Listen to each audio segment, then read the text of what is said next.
An exciting story of redemption, love, passion, and new beginnings. My wife was a virgin and avoided me for 27 nights after our wedding.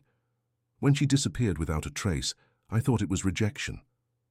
But what I discovered in her diary changed everything. Watch this story until the end, you'll be surprised. If you enjoy stories of love and romance, subscribe to this channel, leave your comment. We post videos like this every day, continuing. Rain beat against the windows of the 10th floor office when Mark Anderson received the call that would change everything. It was 4 in the afternoon on a grey Thursday in March, and he had just finished his last appointment of the day when the phone rang with that insistence that only bad news possesses. Aunt Caroline had died in her sleep.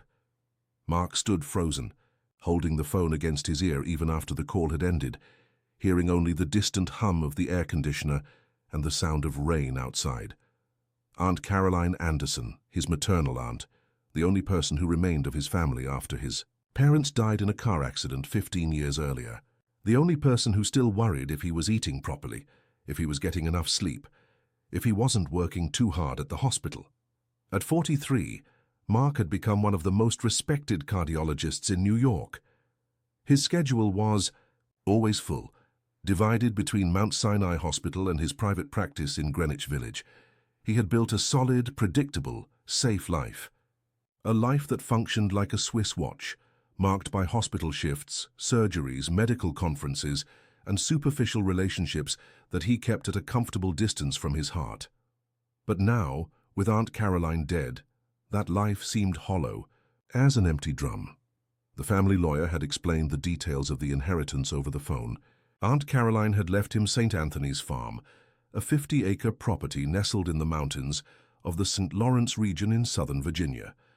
A farm he had visited only twice in childhood and that had remained virtually abandoned in recent years except for the presence of Ellen, the caretaker Aunt Caroline had hired to keep her company in the final months of her life. For 2 weeks, Mark tried to continue his normal routine. He saw patients, performed surgeries, participated in hospital meetings, but something had broken inside him. It was as if his aunt's death had been the final drop needed for him to realize the absolute emptiness his life had become. He had no children, no steady partner, no dreams beyond the next medical procedure to be performed. One morning, after another sleepless night, Mark made a decision that surprised even himself. He requested medical leave from the hospital, cancelled all appointments for the following month, and packed his bags. He was going to the farm, he didn't know for how long. Maybe forever. The journey from New York to the farm took 5 hours on roads that became progressively narrower and more winding as they entered the Virginia mountains. Mark drove his black BMW around the curves of the ridge, observing how the landscape gradually changed. The buildings and concrete of the New York capital gave way to small towns, coffee plantations, and increasingly dense and wild vegetation. When he finally arrived at the property, it was already late afternoon. The iron gate was open, as if someone had been expecting him. The dirt road snaked through ancient trees until it reached the main house, a 2-story building painted white and yellow that had seen better days. The red roof tiles were covered with moss, and some of the windows had wood peeling from the weather and rain. That was when he saw her for the first time.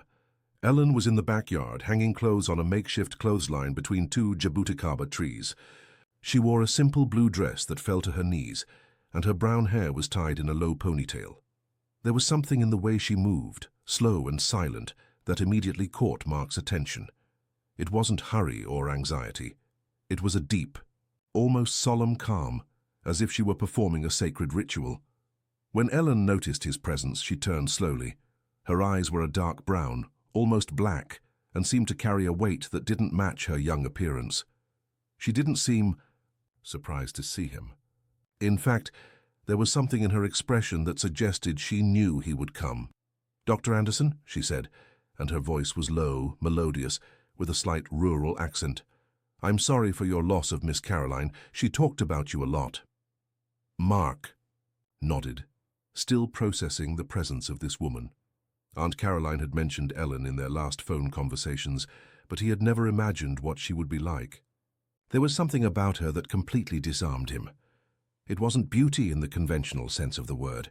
It was something else, a kind of quiet mystery that left him curious and restless at the same time. "Thank you," he replied. "Ellen, isn't it? My aunt talked about you, said you were very important to her in the last months." Ellen lowered her eyes for a moment, as if the words had touched her deeply. "Miss Caroline was a special woman. She took me in when I needed it most. Taking care of her wasn't work, it was a privilege." There was something in the way she spoke, measured and careful, that made each word sound important. Mark realized he was paying attention not only to what she said, but to the melody of her voice, the rhythm of her breathing, the way her lips moved. "You can stay," he said, surprising himself. "I mean, if you want to. I don't quite know what I'm going to do with the farm yet, but you can stay." Ellen stared at him for a long moment, as if trying to read something in his eyes. Then she nodded slowly. "Thank you, Doctor. I'll prepare dinner." That first night they ate in silence in the farm's kitchen. Ellen had prepared roasted chicken with okra and cornmeal mush, simple but flavorful food that reminded Mark of his childhood. She served and removed the plates with economical and graceful movements, speaking only when necessary. But there was something in the way she looked at him, quick glances that she diverted when she noticed he had noticed her, that created a subtle tension in the air. After dinner, Ellen said good night and went up to her room on the top floor. Mark stayed alone in the living room, listening to the night sounds of the farm. Crickets, frogs, the wind in the trees. Sounds he had forgotten existed after so many years living in the constant noise of New York. But he couldn't stop thinking about her, the way Ellen folded clothes with an almost religious care, the way she had closed her eyes for a moment when she tasted the food, as if she were giving thanks for it. The mark of a thin scar he had glimpsed on her wrist when she extended her arm to reach for the salt. In the days that followed, Mark began to establish a simple routine on the farm. He woke up early, had breakfast with Ellen in the kitchen, then went out to walk around the property while she took care of the house. Gradually he discovered every corner of the farm, the orchard where Aunt Caroline used to gather fruit to make jelly, the stream that cut through the property and formed a small waterfall at the end of the grounds, the abandoned chapel where wooden benches eaten by woodworms and an iron crucifix hanging on the wall still remained. Ellen seemed to know every stone, every tree, every sound of the farm.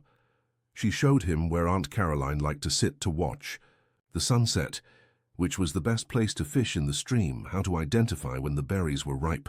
She spoke little, but when she did, her words had a different weight, as if each sentence were the result of deep reflection. One afternoon, Mark found her sitting on the porch, sewing a dress by hand. The fabric was a light blue, almost celestial, and she worked with total concentration that hypnotized him. Her hands moved with precision, creating small and uniform stitches that seemed to draw invisible patterns on the fabric. "Where did you learn to sew?" he asked, sitting in a chair beside her. Ellen stopped sewing for a moment without raising her eyes. "My mother taught me when I was little. She said a woman who knows how to sew never goes without work. Is your family from this region?" There was a long pause before Ellen answered. When she finally spoke, her voice sounded distant, as if she were searching for words from a place very far away. "I don't have family anymore," she said simply. "Just me." Mark realized he had touched on a painful subject and didn't insist, but he sat watching as she continued sewing, noticing the almost imperceptible tension in her shoulders, the way she held her breath between one stitch and another. As the weeks passed, a silent intimacy began to develop between them. It was a strange intimacy, made more of presence than words. Ellen left fresh coffee ready when he woke up. He brought wildflowers for her to arrange in vases around the house. She folded his shirts in a special way that left them soft and smelling of lavender. He fixed broken things around the house without her having to ask. Mark began to notice that he was paying attention to details he had never noticed in any other woman. The way Ellen tied the apron around her waist, the way she hummed softly while cooking, the way her eyes lit up when she saw a bird in the yard. It was as if she possessed her own language, made of minimal gestures and silences loaded with meaning. One night after dinner, they stayed talking on the porch later than usual. Ellen had prepared an herbal tea that she gathered herself from the yard, and they drank in silence, listening to the sound of crickets and observing the stars that shone with an impossible intensity away from the city lights. "Dr. Anderson," Ellen said suddenly, her voice almost a whisper, "may I ask a question?" "Of course, and you can call me just Mark." She smiled for the first time since he had arrived, a small, contained smile, but genuine. "Mark, why did you come here? Really?" Mark was silent, for a long moment, considering the question. It was the first time someone had asked him this so directly. "I think I was tired," he finally said, "tired of a life that no longer made sense. When my aunt died, I realized I was alone in a way I couldn't ignore anymore. And here, I don't know how to explain, here I can breathe." Ellen nodded slowly, as if she perfectly understood what he meant. "And you?" he asked. "How did you end up here?" Ellen's face closed instantly. She looked away and was silent for so long that Mark thought she wasn't going to answer. "Sometimes you need to run away to be able to find yourself," she finally said, her voice even lower than before. "Miss Caroline offered me a safe place when I needed it most. I'll never be able to thank her enough for that." There was something in the way she said "safe place" that made Mark want to ask more questions, but something in the way she hugged herself, hunching her shoulders, stopped him. Instead, he reached out and lightly touched her arm. "You're safe here," he said. "As long as I'm here, you're safe." Ellen looked at him then, and for the first time, Mark saw something opening in those dark eyes. It was vulnerability, but it was also something else. It was the beginning of a trust that she had not given to anyone in a very long time. From that night on, something changed between them. The silences became more charged, the glances longer, the accidental touches more frequent. Mark began to find himself waiting for the moments when he crossed paths with Ellen around the house, for the dinners that extended until later, for the mornings when she brought him coffee in bed with that small and mysterious smile. It was on a Sunday afternoon, as they walked through the orchard, that Mark finally admitted to himself that he was in love. Ellen had stopped to pick some ripe fruit, and when she turned to offer them to him, with the afternoon sun creating golden reflections in her hair, he felt something move in his chest in a way he hadn't felt in years. It wasn't just desire, although desire was there too, growing silently every day. It was something deeper. It was as if Ellen had opened a door inside him that had been locked for a very long time, a door that led to a part of himself that he had forgotten existed. "Ellen," he said, his voice coming out more hoarse than he intended. She looked at him, and he could see that she felt it too. There was something different in her eyes, a new intensity that made her seem even more mysterious and at the same time closer. "Mark," she answered, and the way she said his name was like a caress. They stood like that for a moment that seemed to last an eternity, looking at each other among the trees laden with purple fruits. The air between them vibrated with a tension that was almost palpable. Mark took a step toward her, and Ellen didn't back away. When they finally kissed, it was as if the whole world had stopped to watch. The kiss was soft at first, hesitant, as if both were discovering something new and frightening. But then it deepened, loaded with a passion that seemed to have been dammed up for a long time. When they separated, Ellen was trembling. She leaned her forehead against his and closed her eyes. "Mark," she whispered, "I can't." "Why?" he asked, holding her face between his hands. "It's complicated," she said, and there was a pain in her voice that made Mark's heart tighten. "Then, let's uncomplicate it," he replied. "Marry me." Ellen opened her eyes, surprised. "What?" "Marry me," he repeated, and even as he said the words, he couldn't believe he was doing it. But it seemed like the most natural thing in the world. "I love you, Ellen. I don't know how it happened so fast, but it happened. And I think you love me too." Tears began to roll down Ellen's face. She nodded slowly. "I love you," she said, her voice breaking. "I love you so much it hurts." "Then marry me," he said again. "Let's do things the right way. Marry me, Ellen." Ellen was silent for a long moment, her face going through a series of emotions that Mark couldn't completely decipher.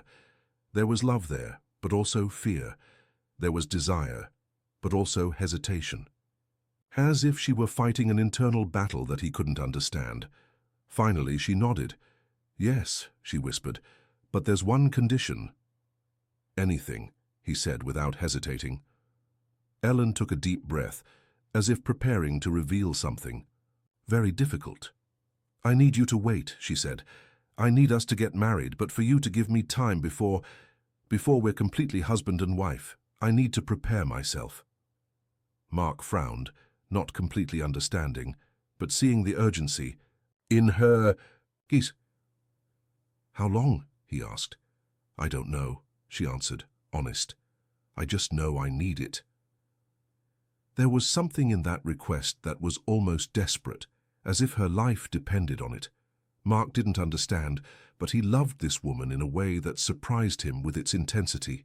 If she needed time, he would give her time. "All right," he said, "whatever time you need." Ellen kissed him then with a gratitude and relief that were almost palpable. And Mark knew that, even without completely understanding what was happening, he had made the right decision. They married in a simple ceremony at the church in the nearest town 2 weeks later. Ellen wore a white dress that she had sewn herself, simple but beautiful, that made her look like a celestial apparition. Mark wore a suit he had brought from New York, and when she appeared at the altar he felt like his heart would jump out of his mouth. There were no guests except the priest and 2 witnesses they had borrowed from the street. But when Ellen said yes, looking directly into his eyes, Mark felt that this was the most important moment of his life. The celebration was at the farm, just the 2 of them, with a dinner that Ellen had prepared with all her heart. They danced on the porch to the sound of an old radio, under a starry sky that seemed to have been painted especially for them. When it was time to sleep, Ellen went up to the main bedroom, which they would now share as husband and wife. Mark followed her, his heart beating hard with expectation and nervousness. But when he reached the bedroom, Ellen was sitting on the bed, still dressed, with her hands crossed in her lap. She raised her eyes when he entered, and there was an expression in them that mixed love and panic. "Mark," she said softly, "remember what we talked about?" He nodded. Although a part of him had hoped that after the wedding things would naturally change.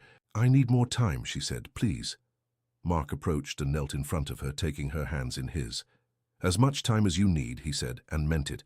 But a small part of him, a part he tried to ignore, wondered why his wife was so afraid to give herself to her own husband. On that first night as a couple, they slept in the same bed, but separated by a distance that seemed insurmountable. Ellen lay with her back to him, rigid and silent. Mark stayed awake for hours, listening to her breathing, feeling the heat of her body so close and at the same time so unreachable. That was how the 27 strangest and most frustrating days of Mark's life began. 27 days of marriage without consummation. 27 nights sleeping next to the woman he loved without being able to touch her the way he desired. But it wasn't just physical frustration. It was a deep emotional frustration that grew every day. Because during the day, Ellen was the perfect wife. She cooked for him, took care of the house, talked with him during meals. She kissed him in the morning when they woke up and at night before going to sleep. But they were careful, controlled kisses that stopped exactly at the moment they could become something more. And Mark began to feel rejected in a way he didn't know how to handle. He who had always been confident with women, who had never had self-esteem problems, began to question himself. Maybe he wasn't attractive enough for her. Maybe she had regretted the marriage. Maybe she didn't really love him. But then he saw the way Ellen looked at him when she thought he wasn't watching. There was desire in those dark eyes. There was love. There was also something he was beginning to identify as fear, a deep and old fear that she carried like a wound that had never completely healed. Mark tried to be patient, tried to be understanding, but he was beginning to feel like a stranger in his own life, married to a woman who loved him, but who couldn't give herself completely to him. On the morning of the 28th day when he woke up, Ellen wasn't in the bed beside him. Mark went down the stairs calling her name, first softly, then loudly. He looked in the kitchen, in the living room, in the yard. Ellen's clothes were still in the closet, her toothbrush still beside the bathroom sink, but she had disappeared as if she had dissolved into the morning air. Despair arrived slowly, like a tide that rises imperceptibly until suddenly you realize the water is already chest-high. Mark searched every corner of the farm, shouted Ellen's name until he was hoarse, walked the trails she had shown him. Nothing. It was as if she had never existed except for the subtle marks of her presence throughout the house. It was when he returned to the bedroom, defeated and desperate, that he noticed the box. It was on the old, dark wooden dresser, a small, metal box painted faded blue, closed with a golden padlock. Mark had never seen it before. It certainly wasn't there the night before. His hands trembled when he picked it up, feeling the surprising weight of the object. There was something inside, something that swayed gently when he moved the box. The padlock was old and rusty. Mark forced it with a screwdriver he found in the drawer until it yielded, with a metallic click. When he opened the lid, the smell that rose from the box was unmistakable, lavender and something older, like paper kept for a long time. Inside was a diary. It was a notebook covered with faded floral fabric, the pages yellowed by time and humidity. The handwriting on the first page was Ellen's, but different from the careful writing he had seen in notes she left around the house. This one was shaky, as if it had been written in a hurry or under great emotion. "If you are reading this," said the first line, "it's because I didn't have the courage to tell the truth while I was here. Forgive me, Mark. Forgive me for everything." Mark sat heavily on the bed, the diary in his hands, and began to read. The first pages were about the last few months, about how Ellen had arrived at Aunt Caroline's, about the feelings that began to blossom for him even before they really knew each other. She wrote about the fear she felt every night lying next to him, about how her body screamed for him while her mind punished her with terrible visions. "He looks at me with so much love," was written on one of the pages, the ink smeared as if tears had fallen on it. "And I want so badly to give myself to that love. But every time I think about really touching him, I hear her voice in my head, the voice of Mother Hope saying that love is a curse, that whoever touches a bride of redemption is condemned to death." Mark stopped reading for a moment. Mother Hope, bride of redemption? What the hell was that? He continued reading, and gradually, page after page, Ellen's true story began to reveal itself. A story so bizarre and terrible that, if it weren't written in that familiar handwriting, he would never have believed it. Ellen had grown up in an isolated community called the Order of the Promise, hidden in the mountains on the border between Virginia and North Carolina. It wasn't an ordinary religious community. It was a cult, founded in the late 19th century by a man named Joaquin Santos, who claimed to be a prophet and said he had received divine revelations about sin, redemption, and family curses. The doctrine of the order was complex and cruel. According to Joaquin's teachings, certain family lineages carried ancestral curses that could only be broken through sacrifice and penance. The women of these lineages were chosen from a young age to become brides of redemption, perpetual vows of virginity that would keep evil forces away from the community. Ellen had been designated as a bride of redemption at 12 years old. "I remember the day," she wrote in a particularly painful passage, "Mother Hope came to our house and told my mother that I had been chosen. My mother started crying, but not from joy. It was a desperate cry, as if someone had died. Only years later did I understand why." The life of a bride of redemption was one of almost complete seclusion. They lived in a separate wing of the community, dedicating their lives to prayer, fasting, and manual labor. They were forbidden from having physical contact with men, from wearing colorful clothes, from singing or dancing. Any manifestation of sexuality or desire was punished with prolonged fasting, isolation, and in extreme cases, flagellation. But the worst of all were the stories. The brides of redemption grew up hearing terrible accounts of what happened to those who broke their vows. The order kept detailed records of women who had tried to escape or who had given themselves to carnal love. All had met violent and mysterious deaths. All had led their loved ones to ruin. The story that haunted me the most, Ellen wrote, was of Sister Piety, who fell in love with an outside merchant and ran away with him on a winter dawn. They found the two dead 3 days later on a dirt road charred inside the car. The order said it was divine punishment. That impure love had awakened the forces of darkness. Mark felt nausea growing in his stomach as he read. How could a community like that exist in the 21st century? How did the authorities allow it? But he continued reading, compulsively, as if Ellen's words were a drug he couldn't free himself from. Ellen's mother had tried to protect her. Sophie Mason had grown up in the order, but had never fully accepted its teachings. When Ellen was chosen as a bride of redemption, Sophie began to openly question the doctrines, to ask questions that bothered the leaders. Mom told me in secret that I didn't have to accept that life, Ellen recalled, that there was a world out there where women could love without fear, have children, be happy. She promised me that one day we would escape together, but before she could get me out of there, they killed her. The death of Sophie Mason had been officially classified as a domestic accident.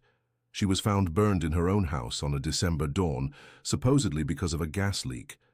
But Ellen knew the truth. Her mother was preparing their escape.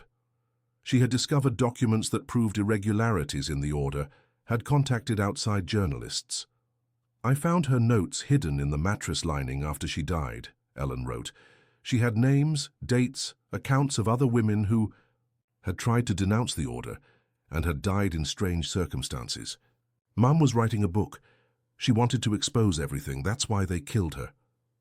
After her mother's death, Ellen had plunged even deeper into the order's rituals and penances.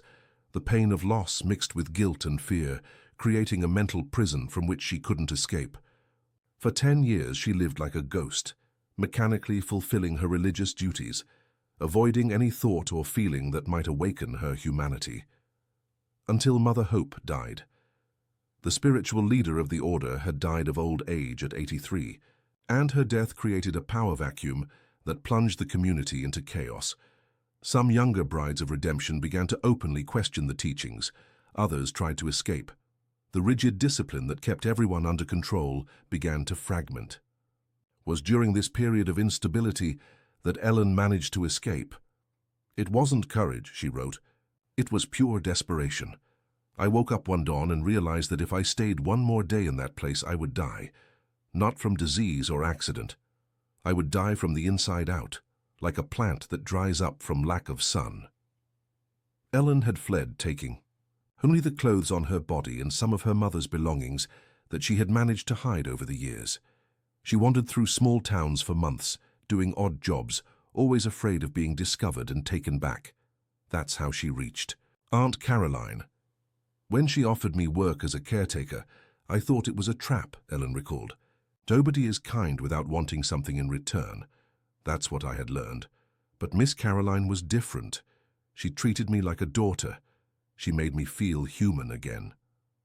But even away from the order, Ellen couldn't completely free herself from its teachings. The fear was rooted in her soul like a scar that never completely heals. When she met Mark and fell in love with him, the terror became almost unbearable.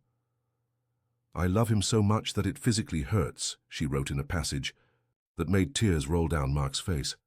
When he kissed me for the first time, I felt my heart would explode with happiness, but at night I wake up in a cold sweat, dreaming that he's burning because of me.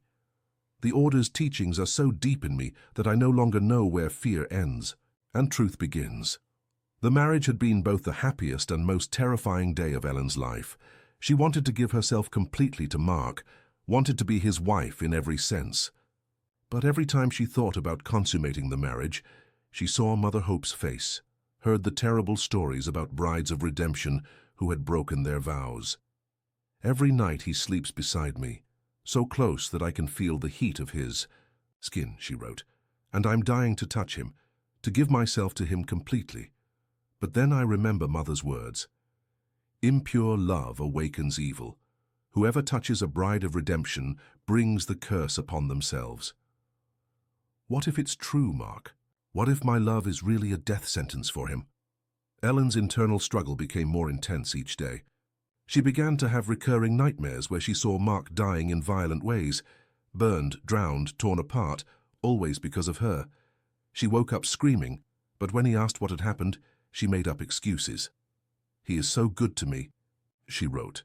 "So patient. He waits without pressuring me, without making me feel guilty. But I see the pain in his eyes. I see how he distances himself when he thinks I'm not looking, how he clenches his fists in frustration. I am destroying the man I love most in the world." It was during a particularly intense crisis, on a night when Ellen woke up convinced she had seen fire consuming the farm in a dream, that she made the decision to leave. "I can't do this to him anymore," she wrote in the last entry of the diary. "I can't continue being a coward.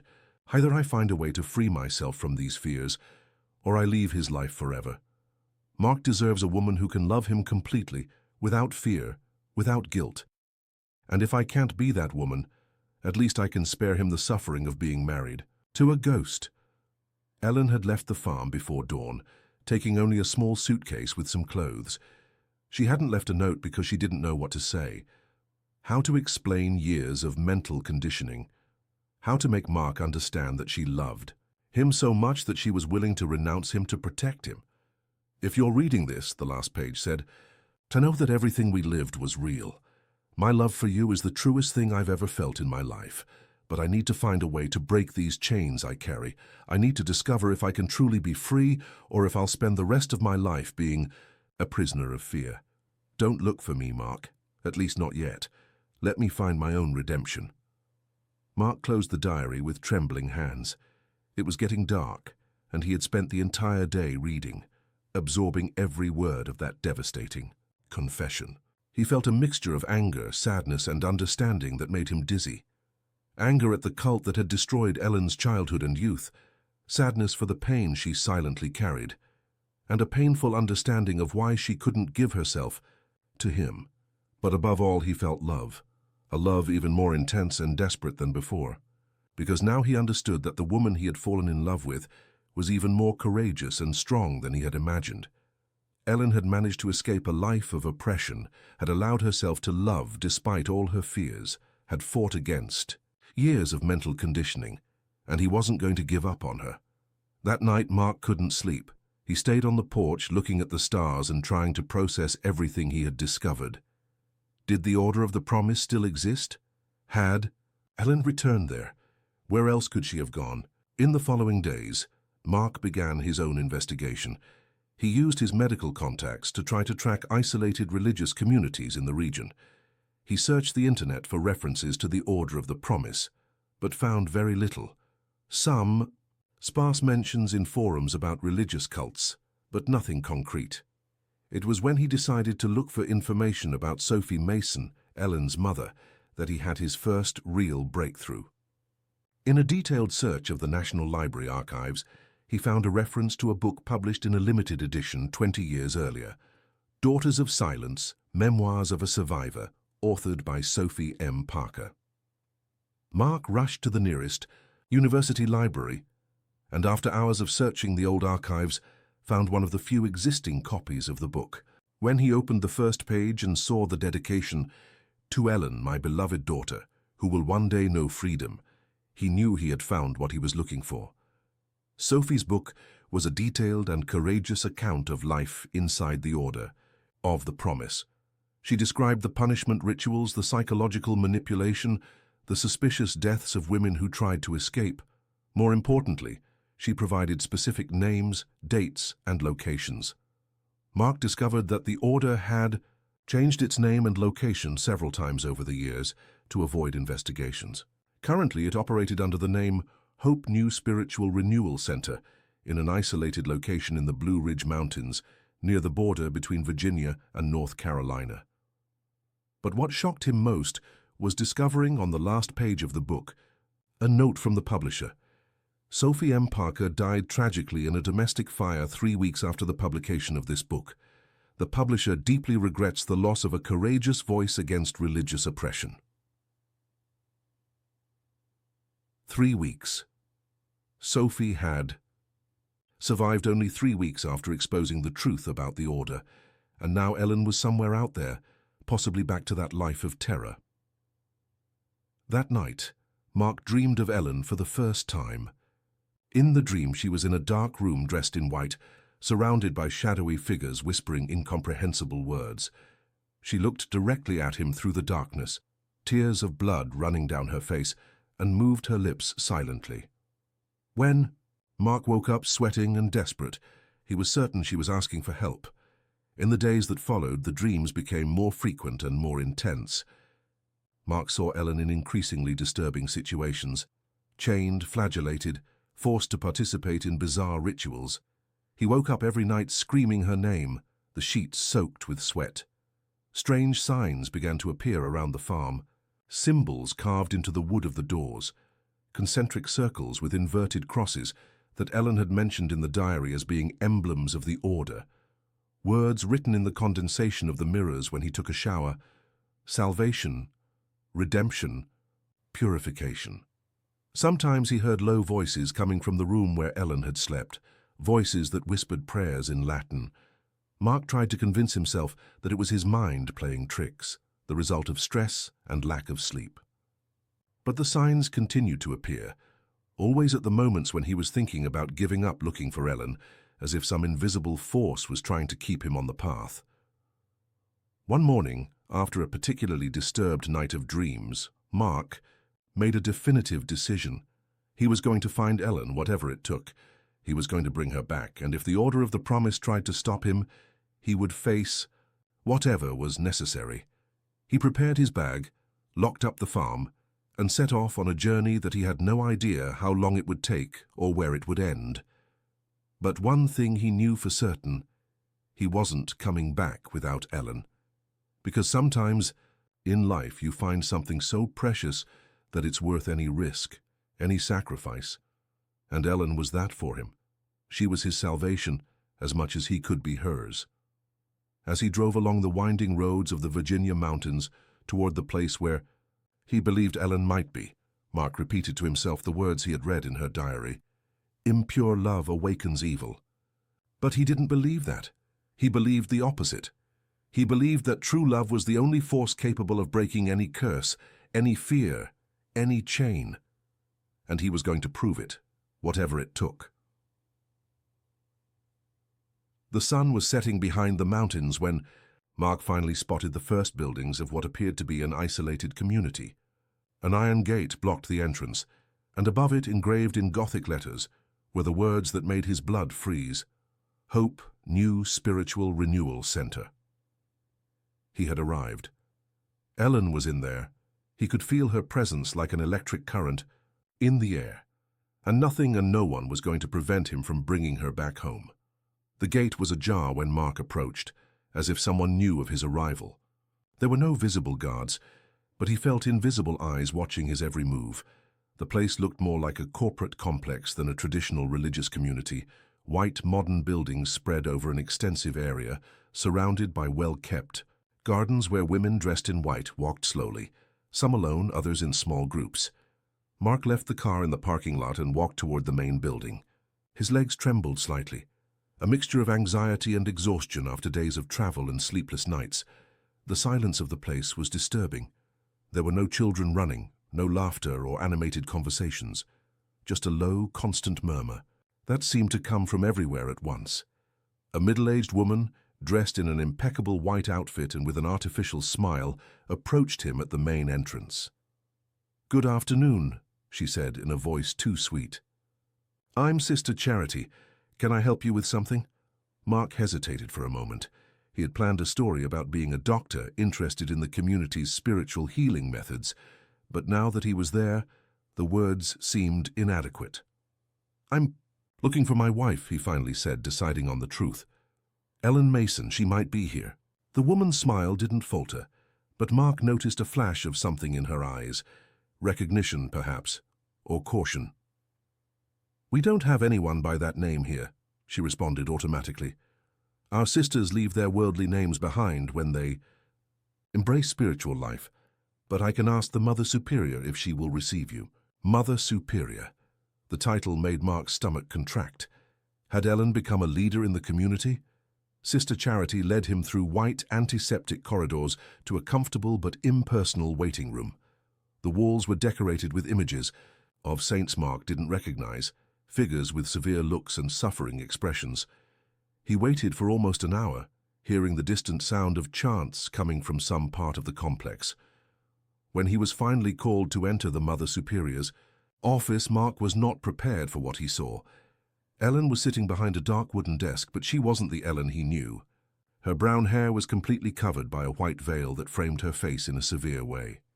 She wore a simple but elegant religious habit, and her eyes, those brown eyes he loved so much, had a distant and controlled expression. But when she saw him, something happened that momentarily broke the mask of serenity. Her hands, which had been calmly resting on the desk, began to tremble. Her lips parted in an almost inaudible sigh. For a second, just a second, she was again the woman who woke up beside him every morning on the farm. "Mark," she said, and her voice came out lower than she intended. "Ellen," he replied, taking a step toward the desk. "My God, Ellen, are you all right?" She quickly composed herself, straightening her shoulders and recovering her formal posture. "Here I am, known as Mother Hope," she said, and there was a forced firmness in her voice. "And I would like to know how you found me." Mark felt as if he had been punched in the stomach. Mother Hope, the same name as the old Order's leader who had tormented Ellen's life. She had assumed the identity of her own oppressor. "I read your diary," he said simply. "I understood everything. I understood why you ran away, why you were so afraid. But Ellen, you don't need to be here. You can come with me. We can work together to overcome this." Ellen closed her eyes for a moment, as if his words caused physical pain.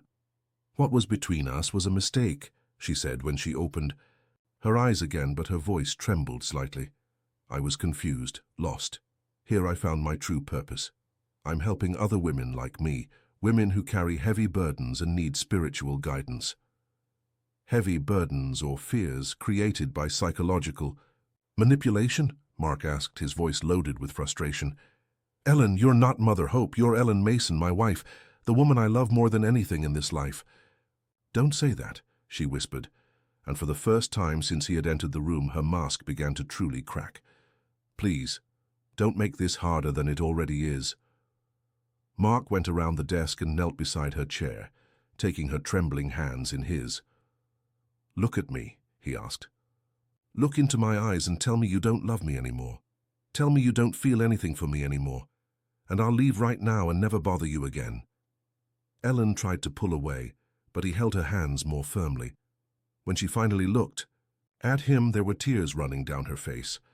"I can't," she whispered. "I can't say that because it would be a lie. But my love for you is dangerous, Mark. It's sinful. It's the purest and truest thing I've ever felt in my life," he interrupted her.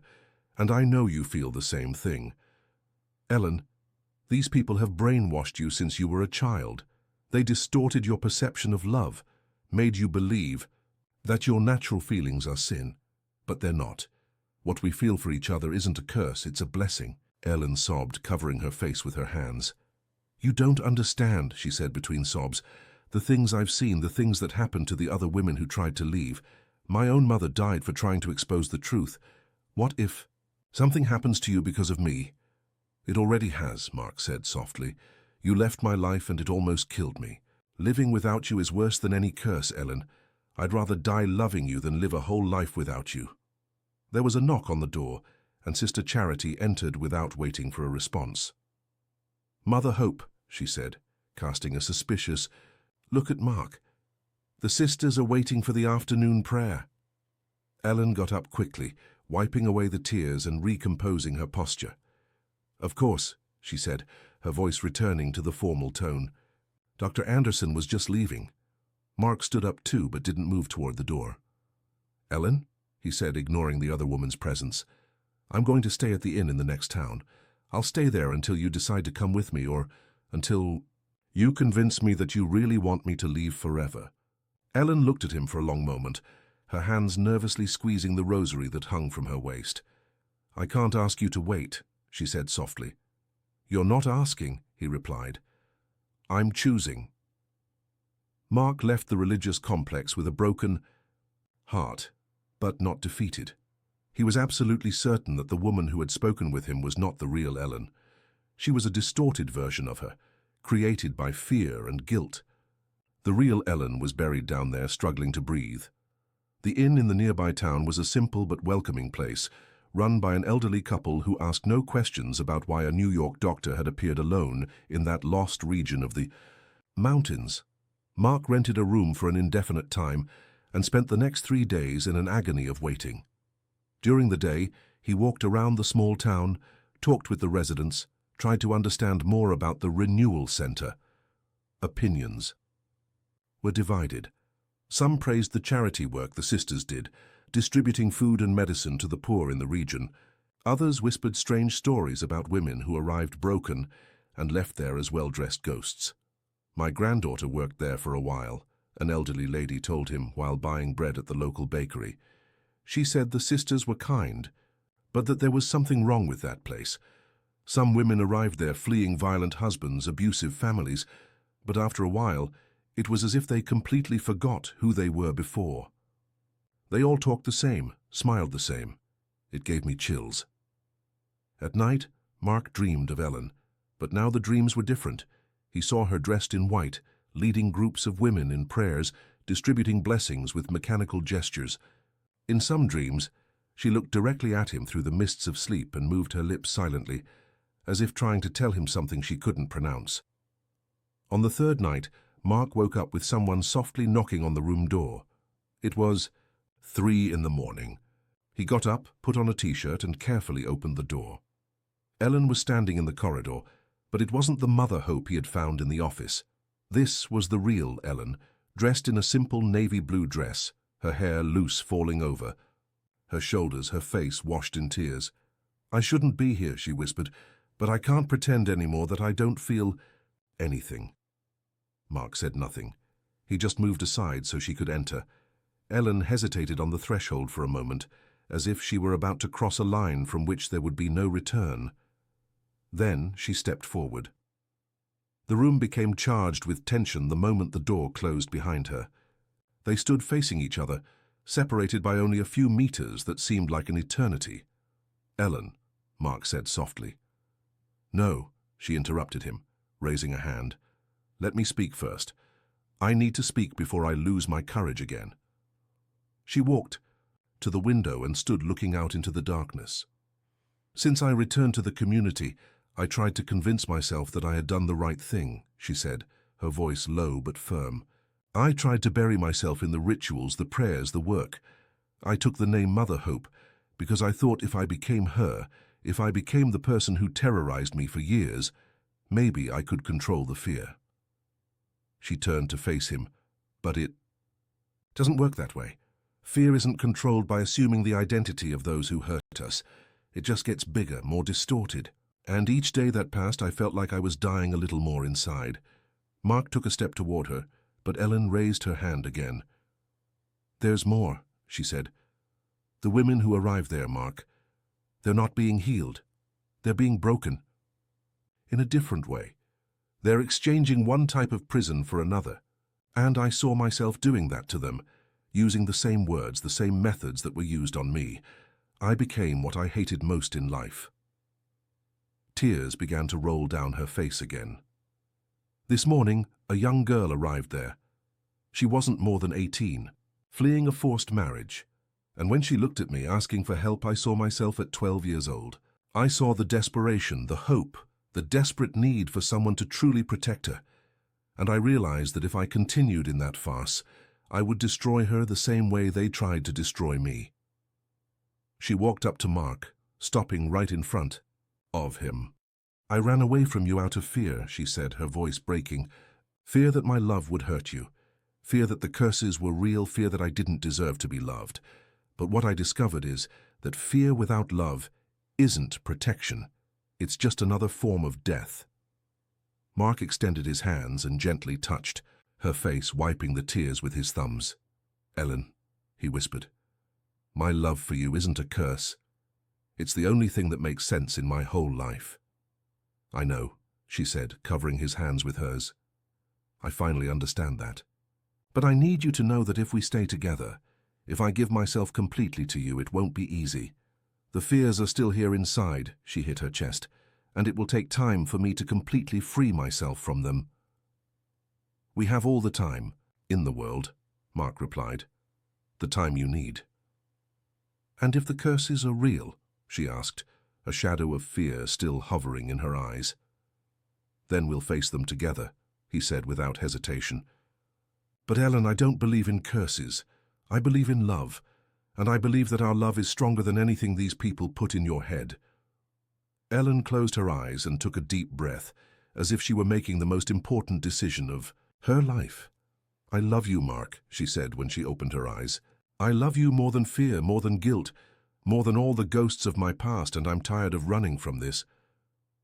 It was then that she approached him and kissed him. The kiss was different from all the others they had shared. There was no hesitation, no fear.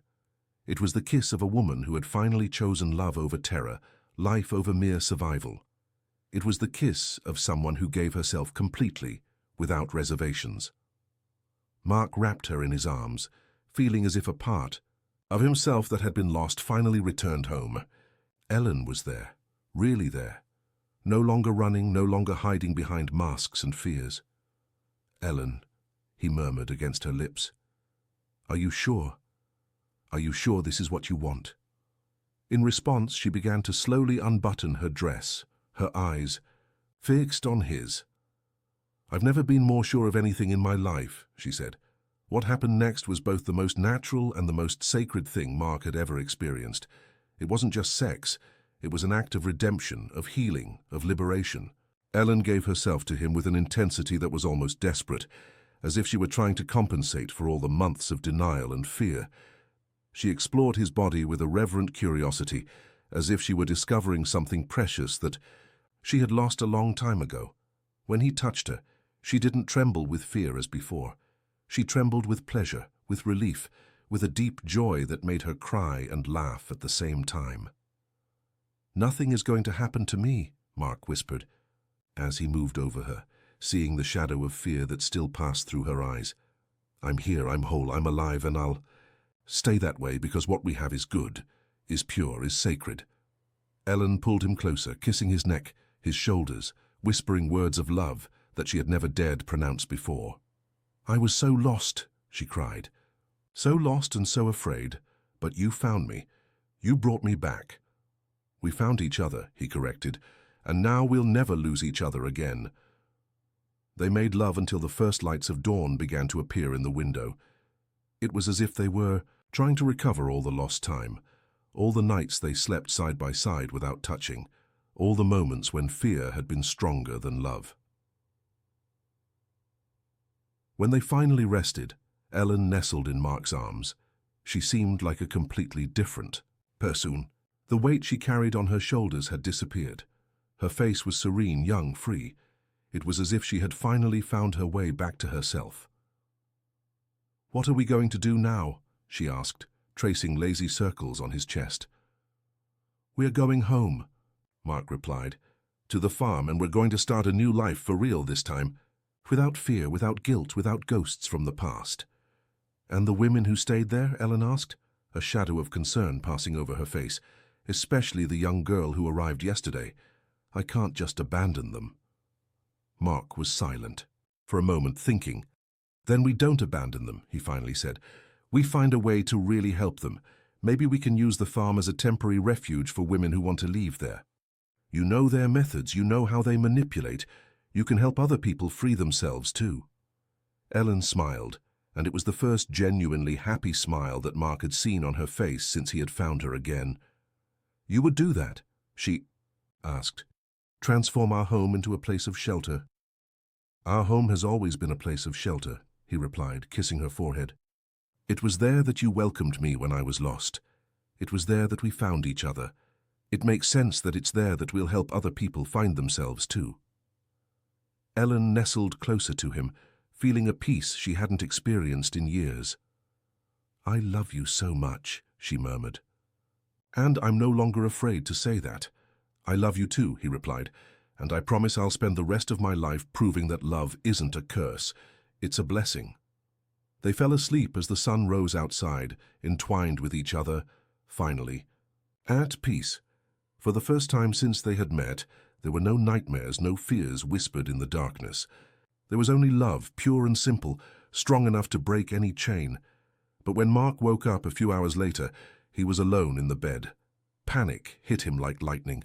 He got up quickly, looking for Ellen in the small bathroom, in the common area of the inn. Nothing. She had disappeared again. That's when he saw the paper on the bedside table. With his heart beating out of rhythm, he picked it up and read, "My love, I didn't run away from you this time. I went to get the young girl I talked about yesterday. I can't leave her there knowing what I know now. I'll be back soon, I promise. And this time when I return, it will be to stay forever. If you want to find me again, you'll have to cross the darkness with me. It was there that I learned to love, without fear, without faith, just with what was left of me. I love you. Ellen." Mark looked out the window and saw black smoke rising in the distance, coming from the direction of the renewal center. His blood froze. Ellen had gone back there, and something was happening. He dressed quickly and ran to the car, his heart racing with fear and adrenaline. He had found Ellen, had broken the chains of fear that bound her. He wasn't going to lose her now. It didn't matter what darkness he had to cross. She had said it was in the darkness that she learned to love without fear. So it would be in the darkness that they would finally find each other for real, forever. Mark drove like a desperate man on the narrow mountain roads, the steering wheel slipping in his sweaty hands as the black smoke on the horizon became increasingly dense. The acrid smell of burning began to invade the car, even with the windows closed, and he stepped harder on the accelerator, making the BMW roar around the dangerous curves. When he finally reached the renewal center, the scene he found was one of total chaos. It wasn't just smoke. It was a real fire consuming one of the secondary buildings. Women dressed in white ran in panic across the main courtyard, some carrying buckets of water, others simply fleeing. The sound of distant sirens echoed through the mountains, but Mark knew it would take firefighters at least 40 minutes to reach that isolated location. He abandoned the car at the main gate and ran toward the complex, desperately looking for Ellen among the tumult. Sister Charity appeared running from one of the buildings, her face covered in soot, shouting orders that no one seemed to hear. "Where is Ellen?" Mark shouted, grabbing her by the shoulders. "Where is Mother Hope?" The woman's eyes were wild with panic and anger. "She did this!" Charity shouted back. "That traitor did this! She freed the penitents and set fire to the sanctuary of purification." Mark's blood froze. Sanctuary of purification. From Ellen's diary. He knew that was where the brides of redemption were kept in strict confinement. Ellen had freed the imprisoned women and set fire to the place. "Where is she now?" he insisted, shaking Charity until she focused on him. "Fled. To the forest," she shouted, pointing to the dense trees that surrounded the complex. "With the others. But Brother Severus went after them with the men. They won't escape." Mark released the woman and ran in the direction she had indicated. Brother Severus. He hadn't mentioned men in the community before, but now it made sense. An operation like that would need male strength to control women who tried to flee. When Mayama. He reached the edge of the forest. He could hear distant voices echoing among the trees. Commands shouted, branches breaking under heavy steps, and something that made his stomach turn. Female screams of fear and desperation. He plunged into the dense forest following the sounds. The vegetation was thick and branches scratched his face and arms as he ran. There was a poorly defined trail snaking through the forest, probably used by the community's residents for isolated religious activities. That's when he heard Ellen's voice. "Let her go," she shouted, her voice loaded with a fury Mark had never heard before. "She's underage. You have no right." Mark accelerated, breaking branches and bushes, no longer caring about the noise. He followed the voices until he reached a clearing, where the scene that unfolded made him stop for a moment, shocked. Ellen was in the center of the clearing, without the religious veil, her hair loose and wild, facing 3 men of intimidating physical stature. Behind her, huddled against the trees, were about 8 women of various ages, some very young, all dressed in simple white tunics and with terrified expressions. The man, who was clearly Brother Severus, was tall and thin, with a grizzled beard and eyes as cold as stones. He held an old shotgun pointed directly at Ellen. "Mother Hope," he said in a controlled voice but loaded with threat, "you have committed sacrilege. You destroyed sacred property, freed penitents who had not completed their purification. This cannot go unpunished." "My name is Ellen Mason," she replied, defiantly raising her chin, "and these women are not penitents. They are prisoners. Some are minors being kept here against their families' will."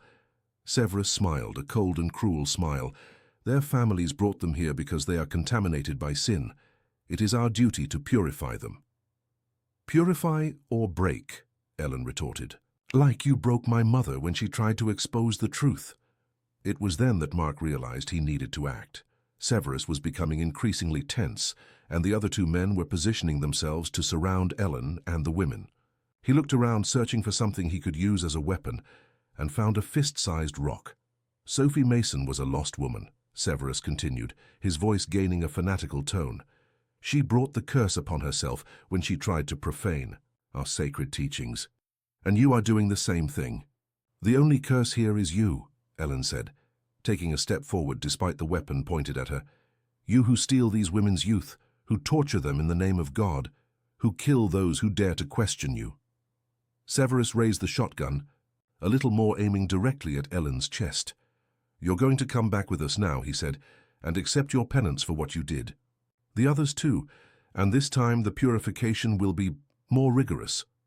It was at that moment that Mark acted. He launched himself out of the vegetation with a savage cry, the rock flying from his hand directly against Severus's head. The man staggered, the shotgun firing into the air, and Mark took advantage of the confusion to throw himself on him, knocking him to the ground. "Run!" he shouted to Ellen and the women as he struggled with Severus. "Run now!" Ellen didn't hesitate. She began to push the women toward a trail that led deeper into the forest, away from the other two men who were still recovering from the surprise. But one of the young women, no more than 16, tripped and fell, twisting her ankle. "I can't run," she cried. "It hurts too much." Ellen looked back and saw Mark still fighting with Severus while the other men approached. In seconds, they would be surrounded. "Take her," Ellen shouted to two of the older women. "Follow the trail for 2 hours and you'll find a road. Stop the first car you see and ask for help." "And you?" one of the women asked. "I'm going to get my husband," Helen replied, picking up a thick branch from the ground. Mark had managed to take the shotgun from Severus, but the man was stronger than he appeared and had managed to roll on top of him, his hands squeezing Mark's neck with frightening force. "You shouldn't have gotten involved in this, Doctor," Severus growled. "Now you'll have to pay along with your sinful wife." That's when Ellen came from behind and hit Severus on the head with the branch, with all the strength she could gather. The man collapsed on top of Mark, unconscious. "Get up," she shouted, pulling Mark up. "The others are coming." They ran together through the forest, hearing shouts and heavy footsteps behind them.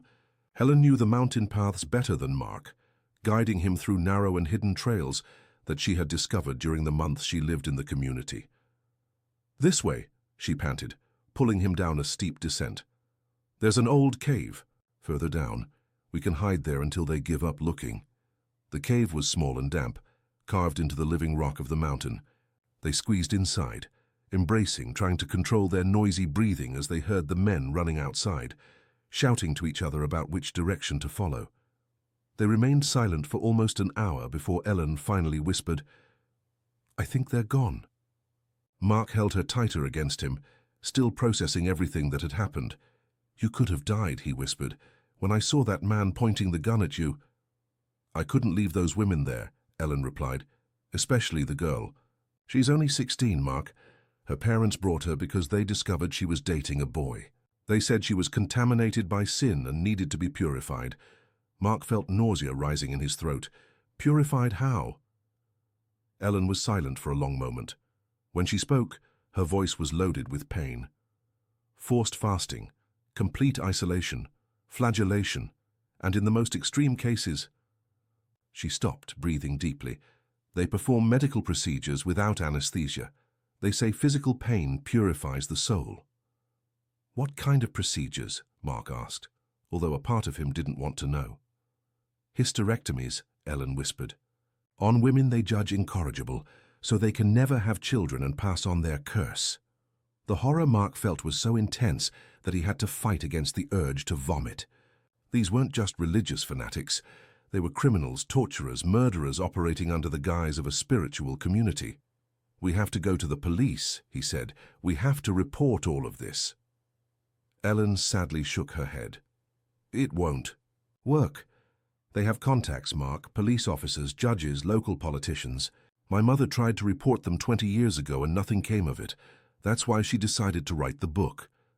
Then what do we do? Ellen left the cave and looked at the sky. It was beginning to get dark, and the first stars appeared among the clouds. We save who we can save, she said, one at a time if necessary, and we document everything. Today I managed to take photos of the Sanctuary of Purification before setting it on fire. I got some documents too. She took a small cell phone from her pocket and showed it to Mark.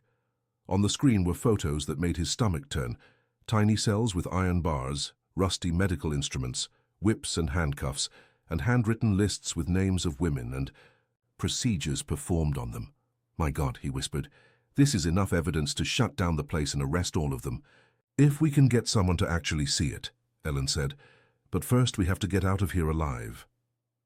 They began the walk back through the forest, avoiding the main trails and moving slowly in the growing darkness.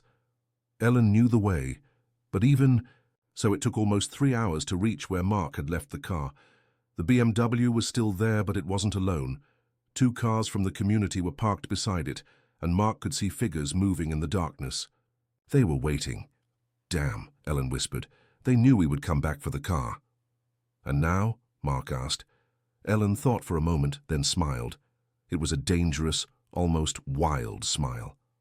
Now we're going to make some noise, she said. 15 minutes later, the fuel tank of one of the community's cars exploded in a fireball that illuminated the entire region. In the confusion that followed, with men running to put out the fire and check if anyone was injured, Ellen and Mark managed to reach the BMW and escape down the road. How did you know how to do that? Mark asked as they drove down the dark mountain roads. My mother taught me a lot more than sewing, Ellen replied with a bitter smile. She knew that one day I might need to defend myself. They drove for almost 2 hours before stopping at an isolated gas station to refuel and make contact with the women who had fled. Ellen had given Mark's cell phone number to one of the older women, and soon they called. They were at a police station in a nearby town, trying to convince the sheriff to listen to them, but he was skeptical, treating them like fugitives instead of victims. Let's go there, Ellen said. With the photos and documents I got, maybe we can make him. Take it seriously. The police station was a small, poorly lit building with only 2 officers on duty. The sheriff, a middle-aged man with a prominent belly and a bored expression, barely looked at Ellen and Mark when they entered. More from the cult? He asked without raising his eyes from the paperwork on the desk. We're not from the cult, Mark said firmly. I'm a doctor, and my wife is a survivor of that place. We have evidence of serious crimes being committed there. The sheriff finally looked at them, but his expression remained skeptical. Look, doctor, he said in a condescending tone, we've had other complaints about that center over the years. We always investigate, always find well-treated women there by their own will. We never find evidence of any crime. Because you never looked in the right place, Ellen said, placing the cell phone on the desk and showing the photos. Or because someone always arrived before you and warned what was happening. The sheriff's expression changed when he saw the first images, then he turned pale when he saw the lists of medical procedures. Where did you get this? He asked, his voice now serious. In the Sanctuary of Purification before setting fire to it, Ellen replied. You set fire to someone else's property?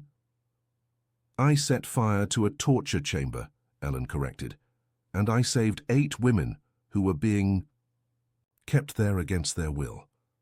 The sheriff studied the photos for a few more minutes, then looked at the women who were sitting in an improvised waiting room. I'm going to need to question each of them separately, he finally said. And you'll also have to give a complete statement. Of course, Mark agreed, but we have to do it quickly.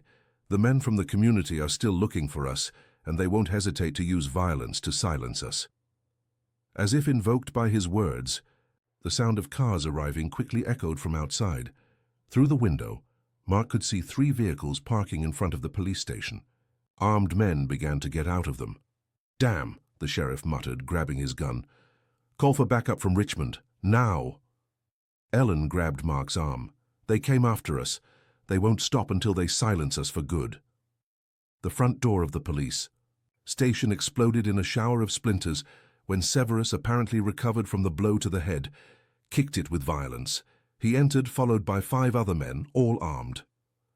"Come to get the woman," he said, his voice echoing through the small police station. "And the doctor too. They stole our property and injured our brothers." "Get out of here now or I'll arrest all of you for breaking and entering," the sheriff shouted, pointing his gun at Severus. Severus smiled coldly. "Sheriff Carter, you don't want to get involved in this. Your son works in Richmond, doesn't—" It would be a shame if something happened to him. The color drained from the sheriff's face. Mark realized that Ellen was right about the cult's connections. They had tentacles throughout the region. "Run," Ellen whispered to the women who were in the waiting room. "Back exit." While the women moved silently to the back of the building, Ellen and Mark stood up, facing Severus and his men. "You won't be able to cover this up forever," Mark said. "Other people know where we are. If something happens to us, they'll come." "Looking." "Nobody will look for you," Severus replied, "because you'll simply disappear, like others who tried to get involved where they weren't called." It was then that Ellen stepped forward, and there was something different about her, a fierce determination that Mark had never seen before. "My name is Ellen Mason," she said, her voice clear and strong. "I am the daughter of Sophie Mason, the woman you murdered for telling the truth. I am the wife of Mark Anderson, a good man who helped me find the courage to face you, and I am no longer afraid of you." She extended her hands, showing the wrists where the thin scars Mark had noticed. Months before were still visible. "You tortured me, you broke me, you made me believe I was cursed," she continued. "But I discovered something you never expected me to discover. I discovered that I am stronger than any curse you can invent." Severus growled and took a step toward her, but Ellen didn't back down. "And I discovered one more thing," she said, smiling. "I discovered that I am not alone. There are others like me. Women you hurt, broke, tried to destroy, but who survived, and who are ready to fight back." It was then that the lights of the police station suddenly went out, plunging everything into total darkness. In the chaos that followed, with shouts and sounds of fighting echoing in the dark, Mark felt Ellen take his hand and pull him toward a side door he hadn't even noticed before. "This way," she whispered. "Quick." They ran through the darkness, Ellen guiding him with a certainty that suggested she had planned this escape. Route in advance. They reached the back parking lot of the police station, where an old but well-maintained car was waiting for them, with the keys in the ignition. "Who?" Mark began, but Ellen was already starting the engine. "One of the women I helped escape today," she explained as they sped out of the parking lot. "She came back to help us." As they drove away from the town, Mark looked in the rearview mirror and saw flames rising from the police station building. His stomach contracted with fear for the sheriff and the women who had stayed behind. "They'll be fine," Ellen said, as if she had read his thoughts. "The women left through the back exit before things got ugly. And the sheriff, well, I think—" He finally understood what he was dealing with. "And now?" Mark asked. "Where are we going?" Ellen smiled, and for the first time since all this had begun, it was a genuinely hopeful smile. "Home," she said. "To our farm. And we're going to start building something new. A place where women like those we saved today can truly heal. Not through fear and punishment, but through love and understanding." Mark took her hand and squeezed it. "And the curses?" he asked. "And all those things you feared?" Ellen turned to face him, her eyes shining with a wisdom that had been forged in the fire of suffering and tempered in the strength of love. "The only curse was fear," she said, "and fear only has power over us if we allow it. Today I chose not to allow it anymore." As they drove down the dark road toward southern Virginia, to the mountains where their new life awaited them, Mark felt that he had finally found his place in the world. It wasn't just Ellen who had been redeemed that night. He too had found a purpose greater than any surgery he had ever performed, any life he had ever saved in the hospital. They would transform the farm into a refuge. They would help other women free themselves, and they would prove that love, when true and courageous, is really stronger than any darkness. But as they silently celebrated their victory, neither of them noticed the dark car following them at a distance, its lights off, invisible in the night of the Virginia mountains. The fight was far from over. The farm appeared like a golden mirage in the dawn light when Ellen and Mark finally arrived after 12 uninterrupted hours of travel. On secondary roads, they had stopped only for fuel and coffee, always watching through the rearview mirrors, always alert. The dark car that Mark had last spotted 3 hours earlier seemed to have disappeared, but the feeling of being watched remained like a shadow on their shoulders. Ellen got out of the car and took a deep breath, filling her lungs with the pure air of the Virginia mountains. For the first time in months, she felt she was truly home. The farm seemed like a sanctuary after the hell they had left behind, but she knew that peace was temporary. They hadn't simply escaped. They had declared war on an organization that had operated in the shadows for more than a century. "We need to prepare," she said, as Mark unloaded the few things they had managed to bring. "They're going to come after us. Maybe not today, maybe not tomorrow, but they will come." Mark nodded, but his attention was focused on something more immediate. "First, let's take care of the women we managed to save. Where are they now?" Ellen checked her cell phone and saw 3 messages from an unknown number. The first said, "We're safe, we reached the agreed location." The second, "2 need urgent medical care." The third, sent just an hour ago, "Someone is asking about you in town." "They're at a small property 20 miles from here," Ellen explained. "One of the women I helped escape last year offered temporary shelter, but we need to get them soon. 2 are injured." An hour later, they arrived at the small homestead where the 8 women were hiding. The place was simple but welcoming, an old farmhouse surrounded by gardens and chicken coops. The owner, a 50-year-old woman named Irene, had been one of the first to escape from the order 10 years earlier. She received Ellen and Mark with a tight hug and eyes full of tears. "I thought I'd never see you again," Irene said to Ellen. "When I heard you had gone back to that place, I had to go back," Ellen replied. "I couldn't let others go through what I went through." The women were gathered in the main room of the house, some talking quietly, others simply looking out the window as if they still couldn't believe they were free. Mark immediately went to the 2 who needed medical care. The youngest, Carla, only 16, had burn marks on her arms, where she had been forced to hold heated iron bars as penance. The oldest, Martha, 42, had been subjected to a purification procedure that had left serious infections in her lower abdomen.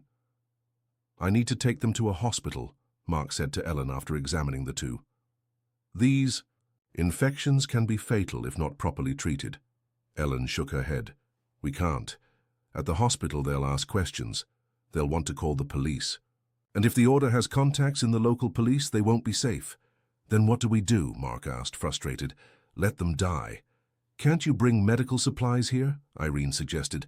"Antibiotics, dressing materials?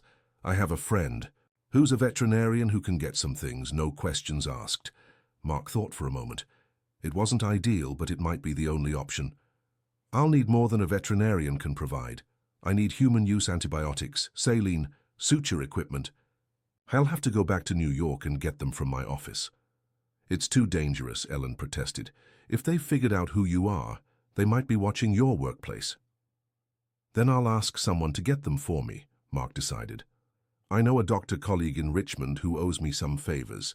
I can trust him." While Mark made the medical arrangements, Ellen spent the day talking with each of the women, listening to their stories, beginning the long process of helping them process the trauma they had lived through. Each account was more shocking than the last. Julia, 28, had been taken to the order by her own husband after he discovered she had corresponded with an ex-boyfriend. She was kept in total isolation for 6 months, fed only bread and water, until she confessed her sins. Patricia, 35, was a teacher who had publicly questioned some teachings of the local church affiliated with the order. She was kidnapped in broad daylight and taken to the community, where she spent 2 years being re-educated. Each story reinforced what Ellen already knew. The Order wasn't just an isolated religious cult. It was an organized network of control and oppression that extended far beyond that complex in the mountains. In the afternoon of the second day, Mark's doctor friend arrived with the supplies. Dr. Robert Mendez was a discreet and efficient man who asked few questions and offered additional help if needed. Under his supervision, Mark managed to treat Martha's infections and properly care for Carla's burns. "They'll be fine," he said to Ellen that night when they finally had a moment alone on the porch of the homestead. "But they'll need time to heal completely. And I'm not just talking about the physical wounds."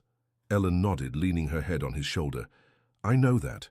What they went through, some will never fully recover, but at least now they have a chance." "And us?" Mark asked softly. "Do we have a chance?" Ellen raised her face to look at him.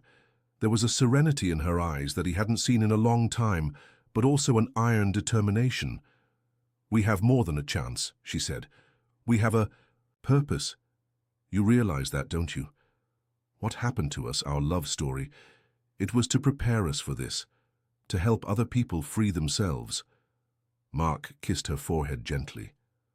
"So we're going to transform the farm into the refuge we talked about?" "We are," she confirmed, "but first we need to finish what we started. The Order is still out there. They're still hurting people. And as long as that continues, we'll never be truly safe." On the third day, they finally returned to the farm, bringing with them Irene and 3 of the women who felt ready to take that step. The others remained at the homestead for a few more days, until they felt stronger. The farm seemed different when they arrived. Nothing had physically changed, but the energy of the place had transformed. It was as if the property knew that it now had a new purpose, more noble and important. Ellen immediately began organizing the guest rooms, preparing welcoming spaces for women who would arrive traumatized and needing to feel safe. Mark set up a small medical office in one of the outbuildings, equipping it with what he had managed to bring from his practice in New York. Irene revealed considerable administrative skills and took over organizing the legal and bureaucratic aspects of the refuge. She had spent the last 10 years studying law by distance learning, preparing herself for the day when she could help other women in the situation she had faced. "We need to do this legally," she explained during a meeting in the farm's kitchen. "If we're going to help women who are fleeing dangerous situations, we need to have the backing of the law, proper documentation, licenses, partnerships with trustworthy authorities." "But how do we know who we can trust?" Julia asked. She had offered to help with the refuge's educational activities, using her experience as a teacher. "We've seen how the Order has tentacles everywhere." It was Ellen who answered. "We'll start slowly, build our network of trusted contacts one person at a time, and we'll document everything, every abuse, every crime, every corrupt connection we discover." During the first week, they established a routine. Mornings were dedicated to the physical work of preparing the farm, renovations, planting a garden, organizing spaces. Afternoons were for group therapy sessions, where the women could share their experiences and begin to process the trauma. Evenings were for education. Julia taught reading and basic math to those who had been deprived of education. Ellen taught practical skills like sewing and cooking. Mark gave basic health and first aid classes. But the peace lasted briefly. On the 8th night, Mark woke up with Ellen moving restlessly beside him. She was dreaming, muttering incomprehensible words, and her hands were agitated as if she were trying to defend herself from something. "Ellen," he whispered, gently shaking her, "wake up. It's just a dream." When she opened her eyes, they were full of terror. "They're coming," she whispered. "I dreamed about them. They're coming here." As if her words had been a prophecy, the sound of cars coming up the farm's road echoed in the quiet night. Mark got up quickly, looked out the window, and felt his blood freeze. 4 dark vehicles were approaching the main house, their lights off. "Wake everyone up," he whispered to Ellen, quickly and quietly. In a few minutes, all the women were awake and gathered in the kitchen.